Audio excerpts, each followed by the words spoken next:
கல்வி வளர்ச்சி நாளாக இந்த நாள் கொண்டாடப்படுகிற சூழலில் இந்த பெருமையை முதலமைச்சர் அவர்கள் நமக்கெல்லாம் வழங்கியிருக்கிறார். நந்தனாரும் கல்வி வளர்ச்சிக்காக பாடுபட்டவர். இன்றைக்கு இந்த வட்டாரத்திலே கல்வி வளர்ச்சி மேலோங்கி இருக்கிறது என்று சொன்னால் அதற்கு நந்தனாருடைய பங்களிப்பு மகத்தானது. அதை போல ஐயா இளைய பெருமாள் அவர்கள் இங்கே என்னுடைய தலைமைச் செயலாளர் அவர்கள் அறிவித்ததை போல அகில இந்திய அளவிலே ஒடுக்கப்பட்ட மக்களின் வாழ்வாதாரங்கள் குறித்து ஆய்வு செய்தவர் தந்த அறிக்கை இளைய பெருமாள் கமிட்டி அறிக்கை.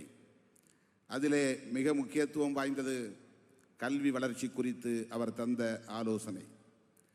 1931ஆம் ஆண்டு எடுத்த மக்கள் தொகை கணக்கெடுப்பின்படி இந்த ஒடுக்கப்பட்ட மக்களின் கல்வி வளர்ச்சி என்பது 1.5% இருந்தது. வெறும் 1.5%. ஆனால் இன்றைக்கு தமிழ்நாட்டிலே பட்டியல் சமூகத்தை சார்ந்த மக்களின் கல்வி வளர்ச்சி விகிதம் 78% உயர்ந்திருக்கிறது. பொதுவாக கல்வி வளர்ச்சி 80% என்று சொன்னால் தலித் மற்றும் பழங்குடி மக்களின் கல்வி வளர்ச்சி என்பது 78% உயர்ந்திருக்கிறது.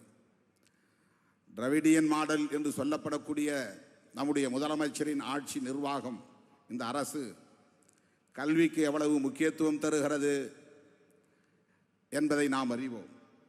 அதனால்தான் பெருந்தலைவர் காமராஜர் அவர்களின் பிறந்த நாளை முத்தமிழறிஞர் கலைஞர் அவர்கள் கல்வி வளர்ச்சி நாள் என்று அறிவித்தார்.